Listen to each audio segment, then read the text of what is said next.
pesta bujang berubah jadi pembantaian.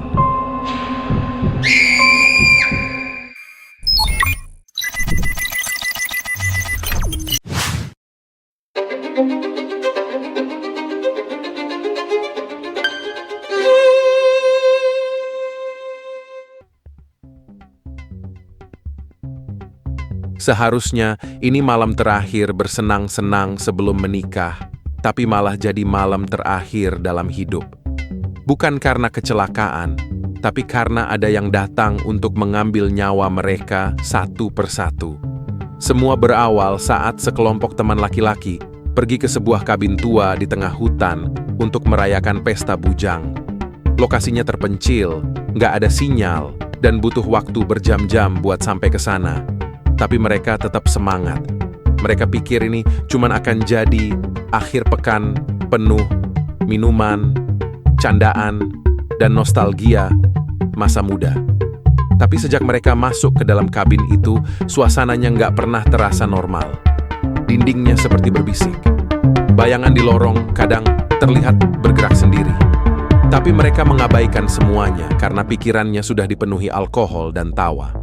Malam pertama berjalan biasa, tapi keesokan paginya, satu orang nggak muncul saat sarapan. Dicari kemana-mana, nggak ketemu. Mereka kira dia cuman keluar jalan-jalan. Tapi waktu sore menjelang dan dia belum balik, mulai muncul rasa panik.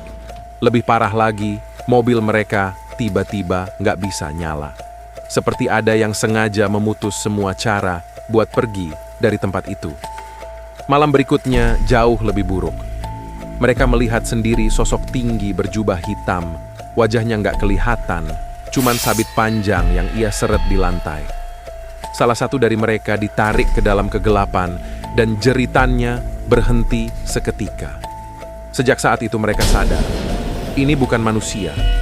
Ini bukan maling atau psikopat.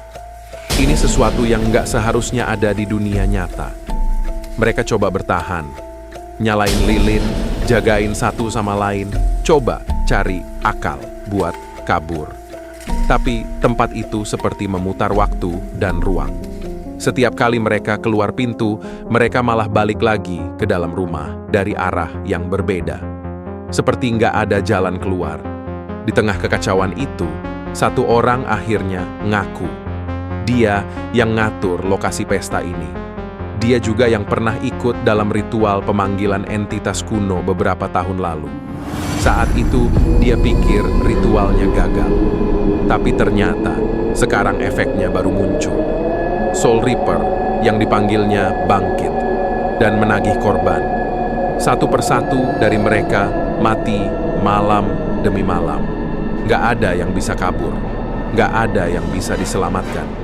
Sampai akhirnya cuma tersisa dua orang. Sang calon pengantin, dan satu teman dekatnya. Tapi di detik-detik terakhir, satu rahasia besar terbongkar. Calon pengantin itu sendiri ternyata adalah bagian dari ritual itu. Dia ikut, tapi melupakan semuanya karena efek sihir. Satu-satunya alasan dia dibawa ke kabin itu adalah karena dia adalah kunci terakhir yang dibutuhkan untuk membuka sepenuhnya gerbang kematian.